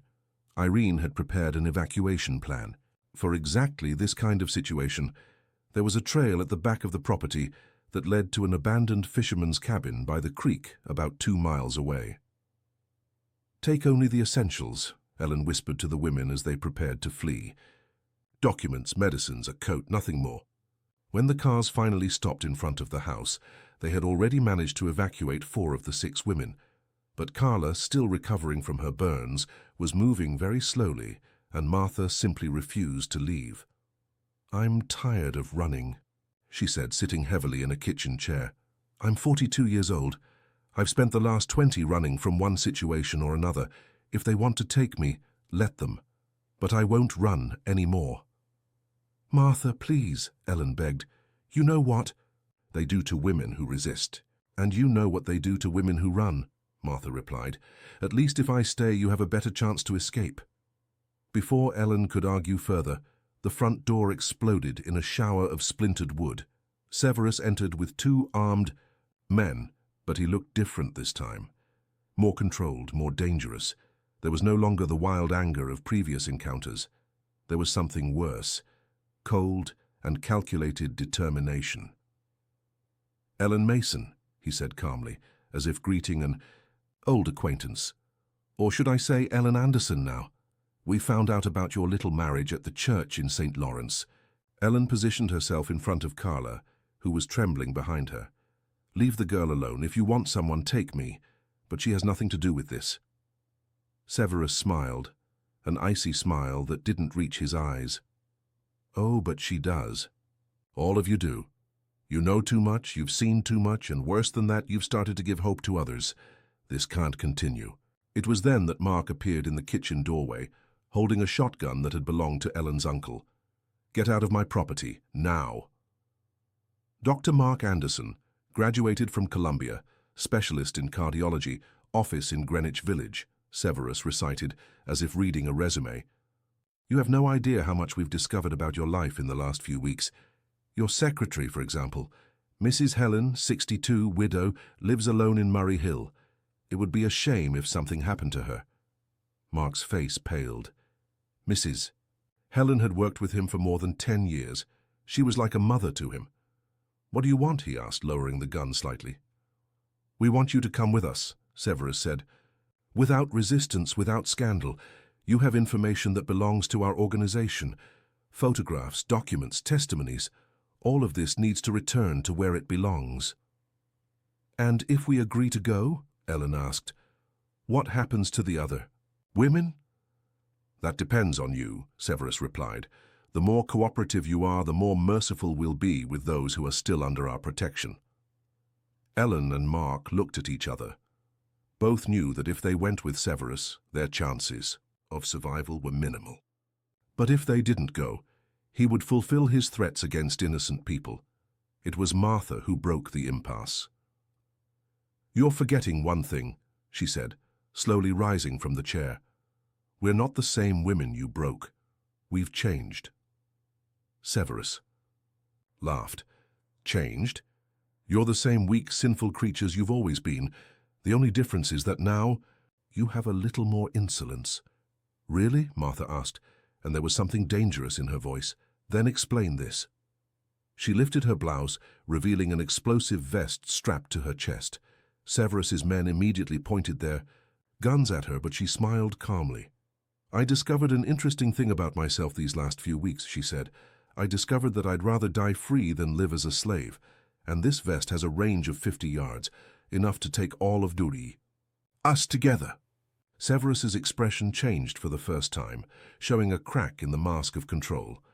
"You wouldn't do that. You'd kill innocent people." "Innocent?" Martha laughed bitterly. "You murdered my sister 15 years ago because she fell in love with someone from outside the community. You tortured my daughter until she lost her sanity. You destroyed my entire family. Where are the innocent ones here?" Ellen realized that Martha was serious, and she also realized that she was creating a distraction so the others could escape. "Martha, no," she whispered. "There has to be another way." "There is," Martha said, still staring at Severus. "You leave here now, go back to your holes in the mountains, and leave these women alone. Forever. And if we don't, Severus asked, trying to keep his voice steady. Martha smiled, and it was the saddest and bravest smile Ellen had ever seen. Then you'll discover that some prisons can only be broken with fire. The silence that followed was interrupted by a sound that made everyone look toward the window. Sirens.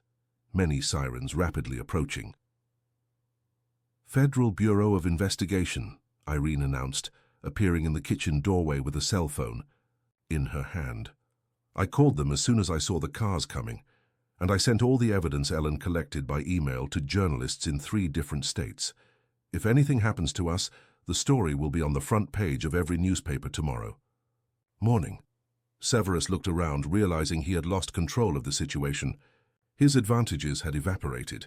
The blackmail hadn't worked. The intimidation had been neutralized, and now federal authorities were arriving. Authorities who weren't on the order's payroll. This doesn't end here, he said, slowly backing toward the door. You don't know what you're messing with. The order is much bigger than you imagine, much older, much more powerful. Then it better prepare itself, Ellen replied, because we're no longer victims fleeing in the dark. We're survivors who have learned to fight back.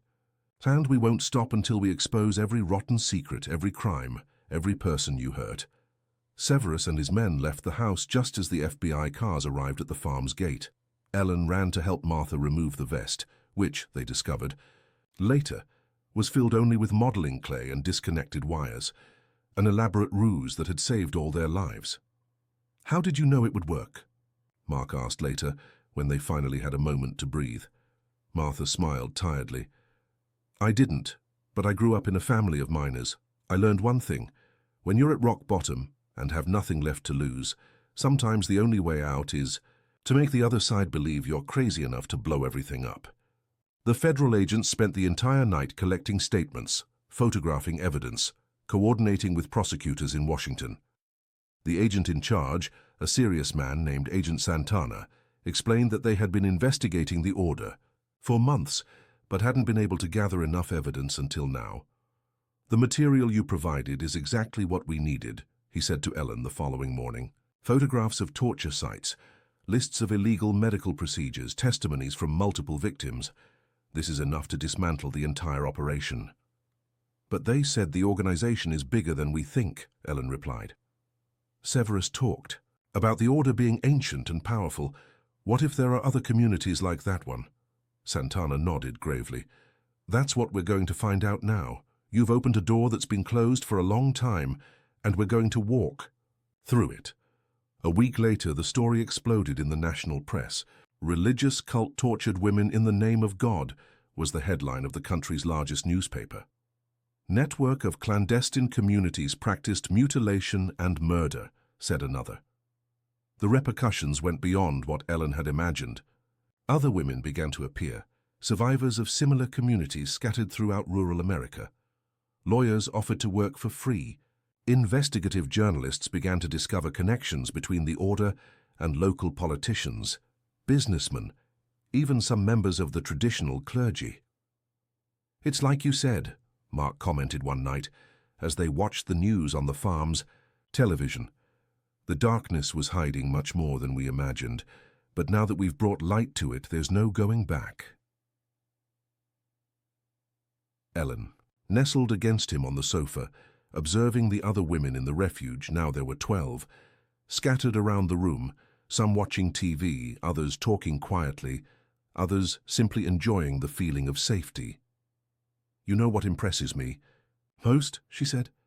It's how love can multiply. It started with you saving me from fear. Then I saved other women. Then they started saving each other. And now we have a whole family. Mark kissed the top of her head. A family built not on blood, but on the choice to love and protect one another.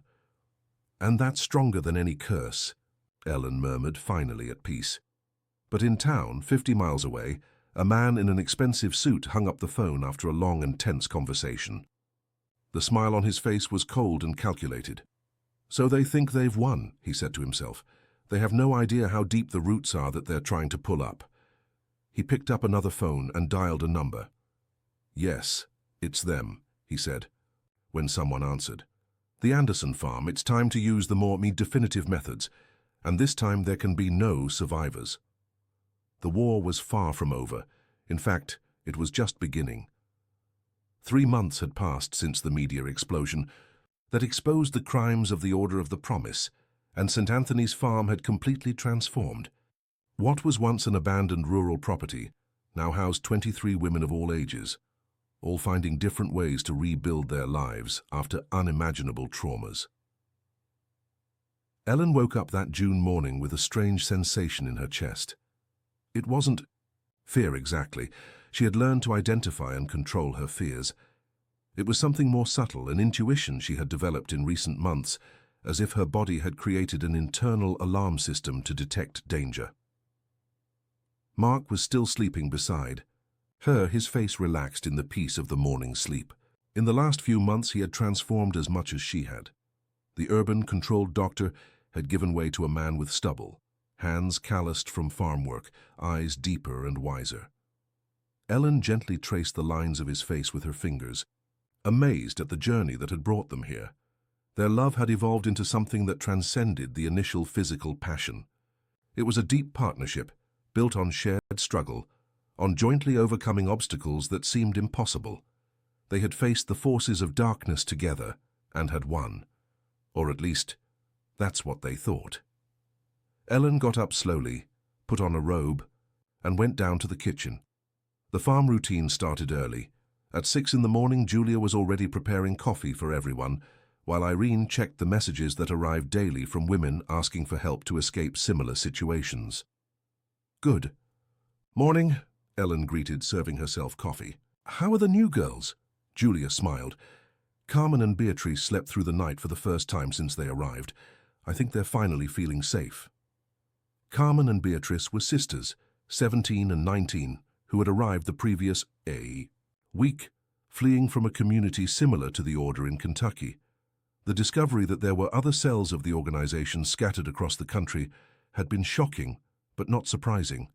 Evil rarely operates in isolation. "And the investigations?" Ellen asked Irene.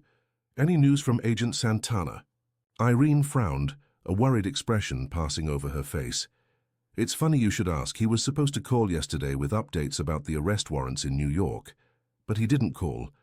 I tried to call him 3 times and couldn't get through." Ellen felt the internal alarm sound stronger. Is that not normal? "No, he always returns our calls the same day. And there's one more strange thing. The lawyer who was helping us pro bono in Washington also disappeared. His secretary said he left for a meeting yesterday morning and never returned."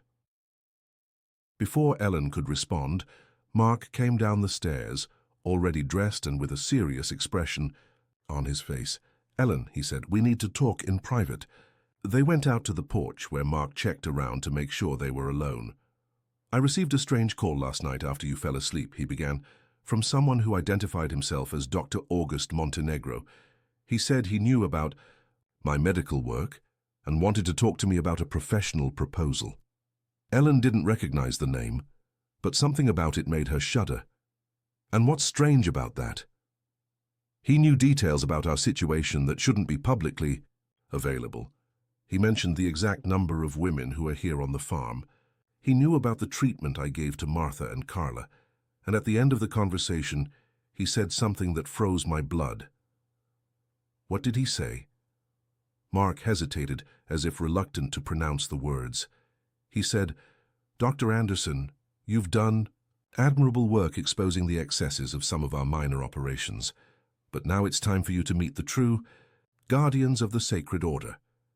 Ellen felt as if the ground was moving beneath her feet. "He said our operations." "He did, and there's more. He mentioned that he has a proposal for us. He wants us to meet him this afternoon at a hotel in St. Lawrence. He said that if we don't go, it will be necessary to use less civilized methods of persuasion." Ellen began to pace back and forth on the porch, her mind working quickly. "Mark, what if the Order of the Promise wasn't an isolated cult? What if it was just a tentacle of something much bigger?" "You think that's it?" "I think we've been naive from the beginning. We thought we were fighting against a group of religious fanatics in a community lost in the mountains. But what if we were fighting against an organization that has decades, maybe centuries of history? An organization with resources, connections, real power. Mark stopped walking and looked at her. What are you saying? I'm saying that maybe we underestimated our enemy, and now he's calling us for a final conversation. They spent the morning debating what to do. The obvious option was not to go to the meeting, but Ellen knew that would only delay the inevitable. If this organization was really as powerful as it seemed, they would find other ways to reach them. We have to go, she finally said, but not alone and not unarmed. What do you mean? Ellen smiled, and there was a fierce determination in that smile that reminded Mark of the courageous woman who had set fire to the sanctuary of purification. Remember what my mother taught me besides sewing? Well, she also taught me some things about how to document evidence and transmit it in real time. 2 hours later, Ellen and Mark were on their way to St. Lawrence, but they weren't alone. Irene followed them in a separate car, keeping a safe distance. Julia was at the farm coordinating a communication system that included journalists from 5 different states, all prepared to receive live transmissions if something went wrong. The hotel was an elegant establishment in the center of the tourist town, the type of place where businessmen and politicians held discreet meetings. Ellen felt a shiver when they entered the luxurious lobby. There was something obscenely civilized about the environment, considering the nature of the conversation they were about to have. Dr. August Montenegro was waiting for them in a private room of the hotel restaurant. He was a man of approximately 60, impeccably dressed with gray hair and a presence that radiated power and authority. He didn't look anything like the religious fanatics they had faced before. He looked like a successful businessman. Dr. Anderson, Mrs. Anderson, he greeted, politely rising when they approached. Thank you very much for coming. Please sit down. Ellen immediately noticed that there were other men in the room, discreetly, positioned near the exits. They weren't obviously armed thugs like Severus's. They were men in suits who looked like corporate security or government agents. I'll get straight to the point, Montenegro said after they sat down. You've caused some inconveniences for our organization in recent months, but I admire your dedication, the passion, the commitment to what you believe is justice.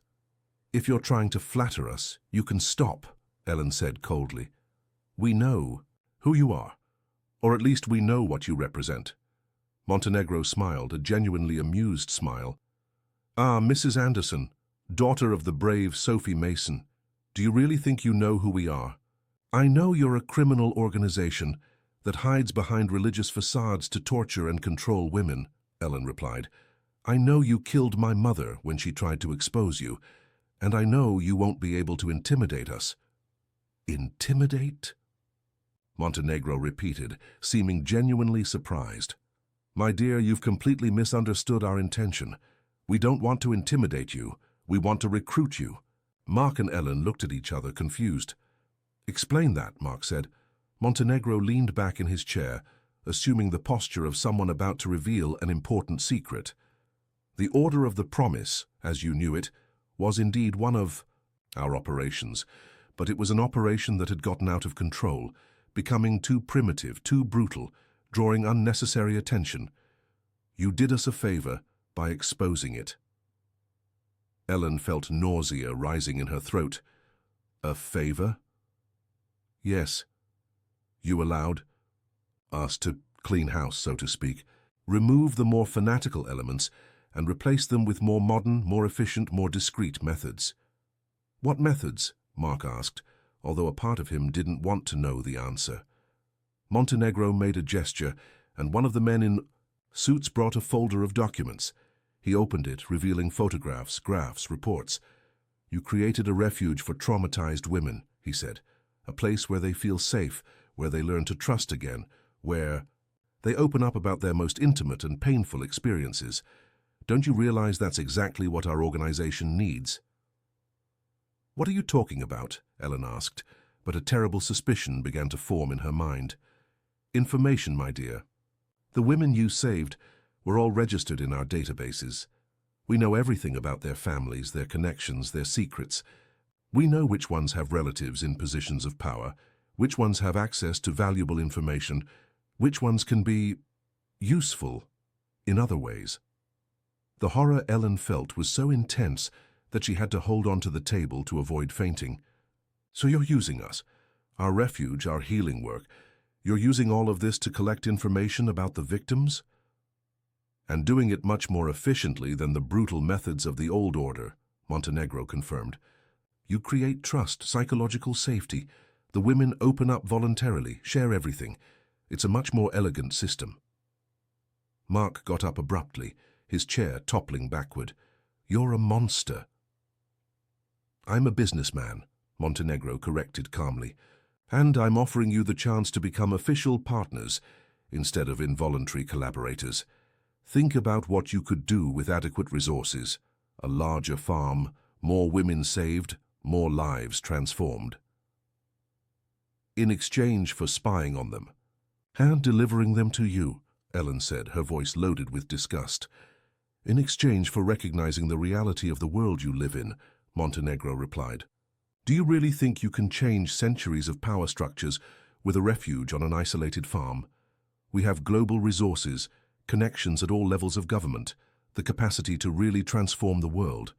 Ellen stood up too, and there was something different about her, a deep and dangerous calm that Mark hadn't seen before. "You know what my mistake was all these years?" she said. "It was believing that you were powerful, that your curses were real, that your threats had substance, that you were something beyond parasites feeding on the fear of others." Montenegro frowned. "I don't understand." "Of course you don't understand," Ellen continued, "because you've never faced someone who is no longer afraid of you. And do you know why I'm no longer afraid?" She took a step toward the table, her eyes fixed on his. "Because I discovered what the true source of power is. It's not money, it's not political connections, it's not blackmail or intimidation. It's love. True, courageous love that chooses to protect instead of destroy." Montenegro laughed. "How touching. But love doesn't stop bullets, Mrs. Anderson, and it doesn't prevent very unpleasant things from happening to the people you love." It was then that Ellen smiled, and it was the most confident and dangerous smile Mark had ever seen. "You're right," she said. "Love alone doesn't stop bullets, but love combined with adequate preparation works miracles." She discreetly touched a small device in her pocket, and immediately the doors of the room opened. But those who entered weren't Montenegro's security. They were FBI agents followed by Irene and 2 journalists with cameras. "Dr. August Montenegro," the lead agent announced, "you're under arrest for forming a criminal organization, human, trafficking, extortion, and homicide." Montenegro's expression changed from arrogant confidence to total shock. "How secret? How did we know you were going to try to recruit us?" Ellen completed the question. "Because you always make the same mistake. You underestimate the people you hurt. My mother didn't just die trying to expose you. She died leaving a complete plan to definitively destroy you." She took a small recorder from her pocket that had been functioning during the entire conversation. Everything was recorded and transmitted live. Your confession about using our refuge as a spying operation, your threats, your admission that you're responsible for my mother's death, and there's more. Irene approached and handed a thick folder to the federal agent. Documents that Sophie Mason hid before she died, revealing the true extent of the organization. Names, addresses, bank accounts, political connections. Everything you thought was buried with her. Montenegro tried to stand up but was prevented by the agents. "You don't know what you're messing with," he growled, his civilized mask finally falling. "We're much bigger than you imagine. We have people everywhere. You won't be able to stop us." "Maybe not," Ellen agreed. "But we're going to do one very important thing. We're going to take you out of the shadows and expose you to the light. And in the light, you lose all power." As Montenegro and his men were led away in handcuffs, Ellen turned to Mark. There were tears in her eyes, but they were tears of relief, not sadness. "It's over," she whispered. "It's finally truly over." Mark wrapped her in his arms, feeling as if an immense weight had been lifted from his shoulders. "How did you know? How were you sure it was a trap?" Ellen smiled through the tears. "Because my mother taught me that evil always reveals itself when it thinks it's winning. and she left specific instructions about how to deal with this organization when the right time came. What instructions? Give them exactly what they want. Let them feel safe enough to expose themselves completely, and then use that exposure to destroy them. 6 months later, Ellen and Mark were sitting on the porch of their farm, watching the sunset over the Virginia mountains. The property had expanded significantly, now housing 42 women and their families. But more important than the physical growth was the transformation that had occurred. What began as a refuge for victims had become something much bigger. It was a real community where women learned not only to overcome trauma, but to discover their own powers, their own voices, their own dreams. Julia had opened a school that served not only the children from the farm, but also children from neighboring towns. Martha had started a microcredit program for women who wanted to start their own businesses. Irene had graduated in law and now legally represented other survivors of abuse. And Ellen had found her true vocation. It wasn't just helping women escape dangerous situations, it was helping them discover that they were much stronger and more capable than they had ever imagined. "Are you happy?" Mark asked, intertwining his fingers with hers. Ellen looked around, at the women and children scattered around the yard, playing, talking, simply existing in safety and peace. Then she looked at the man beside her, the man who had risked everything to save her, and then had discovered that she was perfectly capable of saving herself. "I'm more than happy," she replied. "I'm complete." Even after everything we went through, even with all the terrible things we discovered about the world, Ellen turned to face him, and her eyes shone with a wisdom that had been forged in the fire of suffering and tempered in the strength of love. "Especially because of everything we went through," she said, "because I learned that darkness only has power when we don't know that we can light a flame. And we didn't just light a flame, Mark. We taught other people to light their own flames." Mark gently kissed her hand. "And now?" Ellen smiled, a smile that contained all the dreams she finally allowed herself to have. "Now we live, we love, we build. And when other people need help finding their own light, we'll be here." "Forever?" he asked. "Forever," she confirmed. The sun set behind the mountains, painting the sky golden pink. Ellen and Mark remained seated in comfortable silence, their hands intertwined, their lives finally in perfect harmony. They had faced the darkness and won. They had found love in the midst of chaos and had transformed it into something greater than themselves. The farm around them pulsed with new life and renewed hope. Children ran across the yard, their laughter echoing across the property. Women shared stories in the community kitchen. New projects were planned, new dreams were dreamed. It was exactly as it should be. It was exactly as it always should have been. Ellen thought of her mother, of Sophie Mason, the brave woman who had planted the seeds of freedom even knowing she wouldn't live to see the harvest. She thought of all the women who had suffered at the hands of the Order and similar organizations throughout the centuries. She thought of the frightened girl she had been, chained by fears that weren't her own. And she thought of the long and painful path she had traveled to reach this perfect moment of peace and fulfillment. "I love you," she whispered to Mark. "I love you too," he replied, "more than anything." And there on that porch, surrounded by the love they had built and protected, Ellen and Mark finally understood the truth that had been present from the first moment they looked at each other. There was no curse that could defeat true love. There was no darkness that could extinguish the light of two people determined to choose each other, every day, forever. The farm would continue to grow. More women would be saved. More lives would be transformed. More families would be built not on blood, but on the conscious choice to love and protect one another. And at the center of it all, Ellen and Mark would remain, no longer as savior and saved, but as equal partners in a mission that had become larger than either of them could have imagined alone. That's how the best love stories ended, not with a static happily ever after, but with the promise to continue choosing love every day, transforming that love into strength to change the world. Ellen closed her eyes and took a deep breath, inhaling the pure air of the mountains, the smell of lavender from the garden, the familiar scent of Mark beside her. For the first time in her life, there was no fear of the future. There was only expectation, hope, and the absolute certainty that, whatever happened, they would face it together. Love had won, completely, definitely, forever. And that was all that mattered.